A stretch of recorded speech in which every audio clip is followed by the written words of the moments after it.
गतिशक्ति योजना का शुभारंभ। पीएम मोदी बोले ये नेशनल मास्टर प्लान 21वीं सदी के भारत को गतिशक्ति देगा। दिल्ली सरकार को एनटीपीसी का जवाब, कहा बिजली की कमी नहीं, कंपनियां सिर्फ 70% ही खरीद रही। लखीमपुर हिंसा पर राष्ट्रपति से मिला कांग्रेस प्रतिनिधिमंडल। राहुल बोले अगर पिता मंत्री है तो निष्पक्ष जांच कैसे होगी। जम्मू कश्मीर में आतंकियों पर कहर बनकर टूट रहे सुरक्षा बल। 24 घंटे में 6 दहशतगर्द ढेर। देश में पिछले 24 घंटों में कोरोना के 15,823 नए केस दर्ज, 226 की मौत।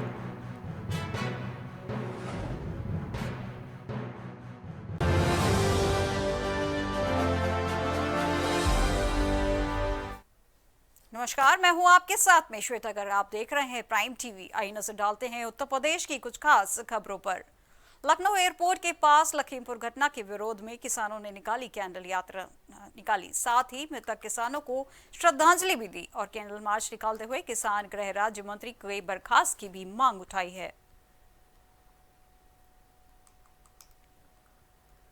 गृह राज्य मंत्री के बर्खास्तगी की मांग उठाई गई है, जिसके चलते प्रदर्शन लगातार जारी है। खबर लखनऊ से है, जहां किसानों ने निकाली है कैंडल यात्रा, जिसमें लखीमपुर घटना के विरोध में किसानों ने निकाली है ये कैंडल यात्रा। साथ ही मृतक किसान को श्रद्धांजलि भी दी गई है और कैंडल मार्च निकालते हुए किसान गृह राज्य मंत्री के बर्खास्त की भी मांग उठाई गई है।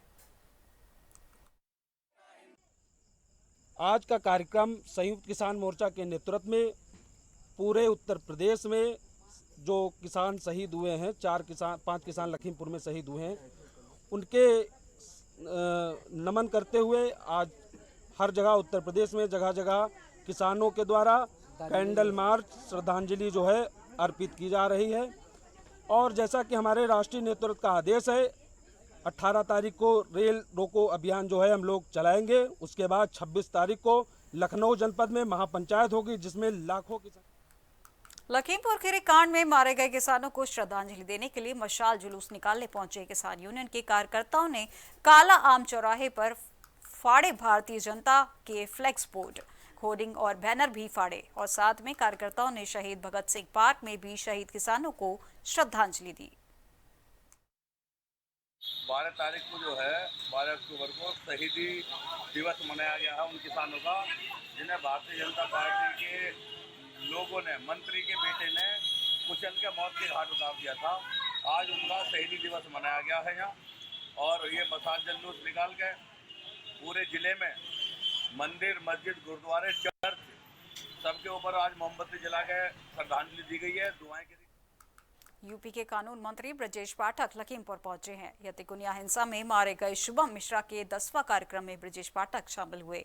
मंत्री ने कहा कि वो हिंसा में मारे गए पीड़ित परिवारों के साथ खड़े हैं और हमारी पार्टी सभी परिवारों को हर संभव मदद देती रहेगी। बता दें कि कानून मंत्री ने अधिकारियों से कचहरी गेस्ट हाउस में बैठकर जानकारी ली और कई दिशा निर्देश भी दिए।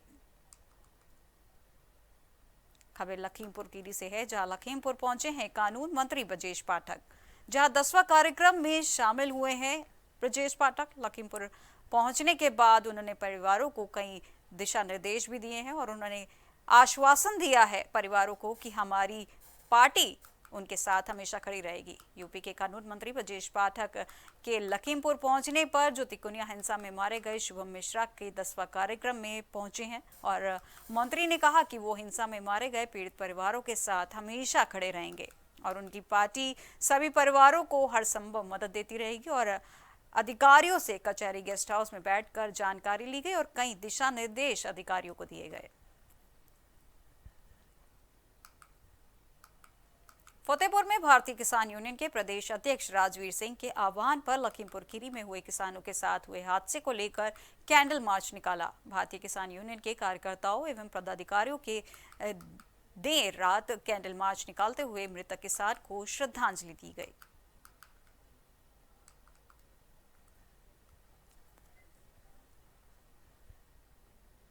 संयुक्त किसान मोर्चा के आह्वान पर रामपुर में भी किसानों ने कैंडल मार्च निकाला। साथ ही गांधी समाधि पर मोमबत्ती लगाकर लखीमपुर खीरी में हुए शहीद किसानों को श्रद्धांजलि दी। कैंडल मार्च के साथ 2 मिनट का किसानों ने मौन भी रखा और केंद्रीय गृह राज्य मंत्री अजय मिश्रा का इस्तीफा और आरोपी बेटे के खिलाफ सख्त कार्रवाई की भी मांग की है। आज ऐलान था कि पूरे भारतवर्ष का शहीद किसान दिवस मनाएगा। आज हम वही किसान दिवस मना रहे हैं, किसान शहीद दिवस मना रहे हैं और उनकी आत्माओं को शांति मिले। वो अच्छी जगह हैं, चले गए, हमें छोड़ के चले गए। किसानों की लड़ाई लड़ रहे थे, जिस तरीके से आपने देखा है कि किसी बुरी तरीके से कुचले उन्हें गाड़ियों से रौंद दिया गया, तो ये अपने आप में एक बहुत बड़ा सवाल होता है कि एक होम मिनिस्टर का बेटा इस तरीके की हरकत करता है और वो एक बहुत संवैधानिक पद है और इस तरीके की किसानों को रोन दिया जाता है। एक मुख्यमंत्री, एक प्रदेश का मुख्यमंत्री ये कह रहा है कि 100 लठियाँ इकट्ठे करो, इन्हें मारो, जेल में जाओगे जब ही नेता बनोगे। तो क्या है, कहाँ से इंसाफ मिल सकता है? सिद्धार्थनगर में आप प्रदेश उपाध्यक्ष काजी इमरान लतीफ की अगुवाई में डॉक्टर राम मनोहर लोहिया की पुण्यतिथि पर श्रद्धांजलि दी गई। आपको बताते चले कि आम आदमी पार्टी से डुमरियागंज विधानसभा से प्रत्याशी भी घोषित किए गए हैं। वहीं सीएम दिल्ली अरविंद केजरीवाल की तरफ से प्रदेश में सरकार बनने पर 300 यूनिट बिजली फ्री और 24 घंटे बिजली देने की बात को लेकर कहा है कि डॉक्टर राम मनोहर लोहिया की जयंती के अवसर पर इमरान लतीफ ने गारंटी कार्ड भी बांटा और कहा कि प्रदेश में आपकी सरकार बनी तो 300 यूनिट मुफ्त बिजली लोगों को मिलेगी। देखिए, आज 12 अक्टूबर को महान स्वतंत्रता संग्राम सेनानी, समाजवादी चिंतक डॉक्टर राम मनोहर लोहिया जी की पुण्यतिथि है और उस अवसर पे आज उनको श्रद्धांजलि अर्पित करने के लिए गोष्ठी का कार्यक्रम आयोजित किया गया था। प्लस जो आम आदमी पार्टी के कार्यकर्ता हैं, जो समाज के प्रबुद्ध जन हैं, उन सबके साथ डॉक्टर राम मनोहर लोहिया जी का जो पूरा जीवन रहा है, जीवन गाथा रही, उस पर हम लोगों ने चर्चा की। और इस अवसर पर डॉक्टर राम मनोहर लोहिया जी के पुण्यतिथि के अवसर पर आज से आम आदमी पार्टी ने डुमरियागंज विधानसभा क्षेत्र में फ्री बिजली योजना अभियान जो अरविंद केजरीवाल जी की तरफ से था, इसमें उन्होंने घोषणा की थी कि उत्तर प्रदेश के अंदर अगर आम आदमी पार्टी की सरकार बनती है तो 300। खबर सिद्धार्थनगर से है, जहां सिद्धार्थनगर में आप प्रदेश उपाध्यक्ष काजी इमरान लतीफ की अगुवाई में डॉक्टर राम मनोहर लोहिया की पुण्यतिथि पर श्रद्धांजलि दी गई। आम आदमी पार्टी से डुमरियागंज विधानसभा के प्रत्याशी भी घोषित किए गए हैं। वहीं सीएम दिल्ली अरविंद केजरीवाल की तरफ से प्रदेश में सरकार बनने पर 300 यूनिट बिजली फ्री और 24 घंटे बिजली देने की बात को लेकर कहा है कि राम मनोहर लोहिया की जयंती के अवसर पर इमरान लतीफ ने एक गारंटी कार्ड भी बांटा और कहा कि प्रदेश में आपकी सरकार बनी तो 300 यूनिट मुफ्त बिजली लोगों को मिलेगी।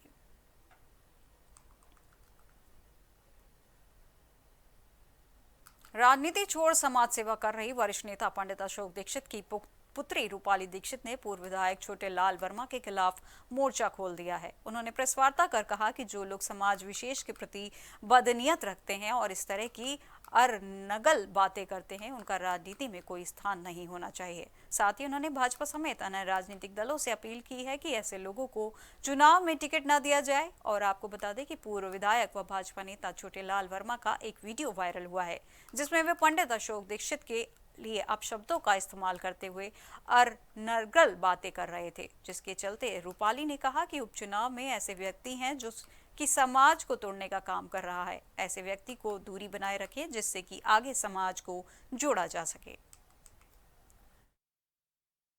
एक वीडियो कल वायरल हुआ है जो पूर्व विधायक छोटेलाल वर्मा जी ने जिसमें टिप्पणी की है मेरे पिताजी पंडित अशोक दीक्षित जी के बारे में, उनकी चुटिया के बारे में। टिप्पणी तो वैसे मेरे पिताजी के लिए जाति स्पेसिफिकली विशेषक हो गई है व्यक्तिगत रूप से, लेकिन मेरे को ऐसा लगता है कि जितना भी हिंदू समाज है, जिसमें ब्राह्मण समाज है, क्षत्रिय समाज है, उनके लिए भी उन्होंने काफ़ी ऐसी बातें करी हैं। ये मेरा मैसेज है उन सभी राजनीतिक पार्टियों के लिए कि हम चाहते हैं कि ऐसे लोगों को प्रतिनिधि ना बना के जो ऑलरेडी समाज को तोड़ने का काम कर रहे हैं, कहीं ना कहीं अपमान कर रहे हैं हमारे समाज का, ऐसी बातें कह के उनको हम चाहते हैं। फतेहपुर जिलाधिकारी एवं पुलिस अधीक्षक द्वारा गंगा घाटों का निरीक्षण किया गया। निरीक्षण के दौरान अधीनस्थों कर्मचारियों के निर्देश दिए गए।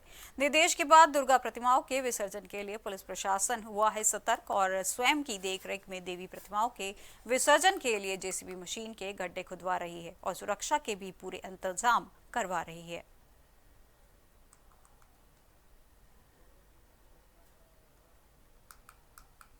जम्मू के राजौरी जिले के पुंछ में आतंकियों से हुई मुठभेड़ में 5 जवान शहीद हो गए, जिसमें शाजापुर के लाल सारद सिंह भी शहीद हो गए।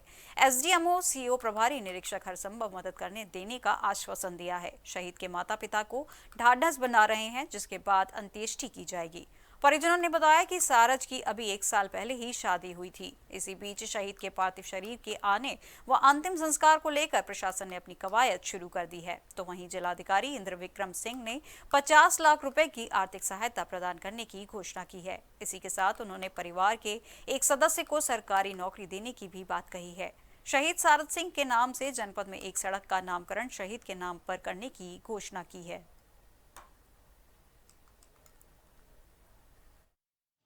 परिवार में माँ बाप के अलावा इनके 2 और भाई हैं जो ऑलरेडी सेना में कार्यरत हैं और जम्मू कश्मीर में ही वो तैनात हैं। ये बड़े दुख की बात है कि उनका सबसे छोटा बेटा ये जो शहीद हुए हैं सजर सिंह, ये वहाँ तैनात थे और आतंकवादी गतिविधि के दौरान, ऑपरेशन के दौरान इनकी मृत्यु हुई है। इनका परिवार बहुत बहादुर है। मैं तो कहूँगा इनकी मदर और इनकी माताजी और पिताजी से मैं मिला, इनके भाई से मैं मिला, उनको गर्व है इस बात पर कि उनका बेटा। अब खबर रायबरेली से है, जहां सपा अधिवक्ता संघ के प्रदेश अध्यक्ष प्रदीप कुमार संविधान बचाओ संकल्प यात्रा लेकर रायबरेली पहुंचे हैं, जहां उन्होंने कहा कि वर्तमान सरकार ने संविधान को छलनी कर दिया है। चाहे लखीमपुर खीरी की घटना हो या किसानों की कोई भी बात हो या मजदूरों की ही, सभी जगह संविधान का हनन किया जा रहा है। इस बार सभी अधिवक्ता मिलकर सपा की सरकार बनाएंगे और साथ ही सीएम योगी पर तंज कसते हुए कहा कि लबादा पहनने से कोई योगी नहीं हो जाता। उनके कर्म ऐसे नहीं है जो उनके कोई संत कहा जाए। वह सत्ता लोभी हैं और उनके अंदर संत जैसा कोई लक्षण नहीं है। साथ ही गड्ढा मुक्त पर कहा कि नीचे मिट्टी भी दी जाती है और ऊपर कालिख लगा दी जाती है। पीछे से गाड़ी आती है, रौनते हुए चली जाती है। यह गड्ढा मुक्त मात्र छलावा है।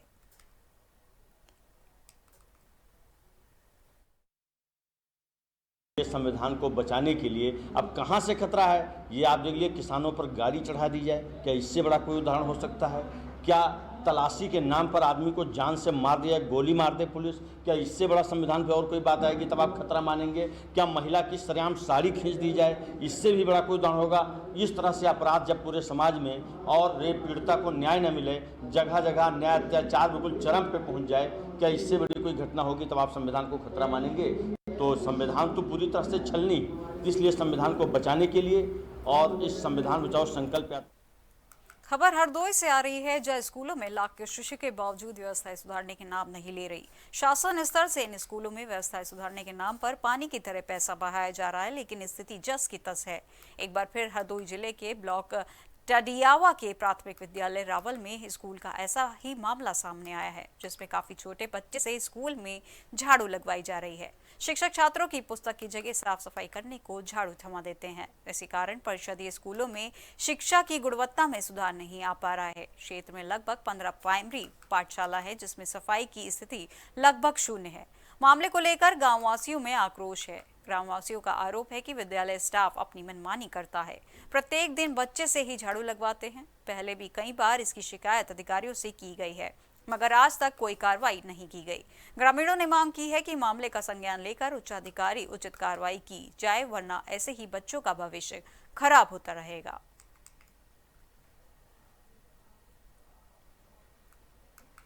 फतेहपुर से एक बड़ी खबर सामने आ रही है, जहां गाली गलौज देने से मना करने के अधेड़ को भारी पड़ गया, जिसकी वजह से 2 पक्षों में चले जमकर लाठी और डंडे, जिसमें 2 लोग घायल हो गए हैं। घायलों को इलाज के लिए भेजा गया है सामुदायिक स्वास्थ्य केंद्र में और भर्ती भी कराया गया। तो वहीं पीड़िता ने पुलिस को नामजद तहरीर दी और तहरीर के आधार पर पुलिस मामले की जांच में जुट गई है। मामला हमारे घर के बैठ रहे हैं, बिटिया हमारे आदमी तो गाली देते रहे, कहते रहे काहे हमका गाली देते, तो बोल पर गाली ना हमका दे, बस लाठी लेके। तार नगरी आगरा के थाना हरि पर्वत क्षेत्र के वाटर वर्क्स स्थित केमिकल के गोदाम में सुबह आग लग गई। आग लगने से सूचना मिलने ही फायर ब्रिगेड की 2 गाड़ियां मौके पर पहुंची और आग बुझाने का कार्य शुरू किया गया, लेकिन आग पर काबू 2 गाड़ियों ने नहीं पाया। वहीं तुरंत मौके पर 4 गाड़ियों को और बुलाया गया और कड़ी मशक्कत के बाद आग पर काबू पाया गया। आग में कितने का नुकसान है फैक्ट्री संचालक को हुआ है, इसका अभी तक पता नहीं चल पाया है।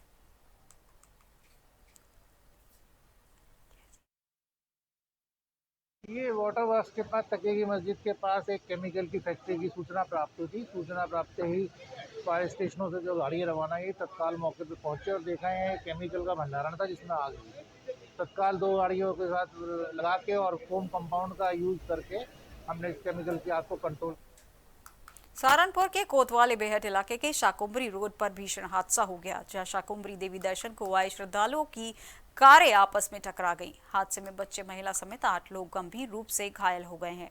मौके पर पहुंची पुलिस ने घायलों को अस्पताल में पहुंचाया, जहां घायलों की हालत बेहद गंभीर है।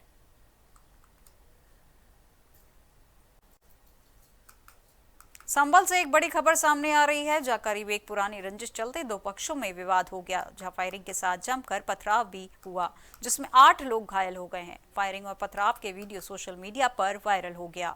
मामले पर एसपी का कहना है कि दोनों पक्षों के 3 लोगों को गिरफ्तार कर लिया गया है। फायरिंग से किसी की इंजरी से एसपी ने इनकार किया है। खबर संभल से है, जहां 2 पक्षों के बीच फायरिंग और विवाद हो गया है। विवाद में तकरीबन 8 लोग घायल हुए हैं। फायरिंग और पथराव के वीडियो सोशल मीडिया पर काफी तेजी से वायरल हो रहे हैं। मामले पर एसपी का कहना है कि दोनों पक्षों के 3 लोगों को गिरफ्तार कर लिया गया है और फायरिंग से किसी की भी हताहत होने की जानकारी अभी नहीं दी गई है।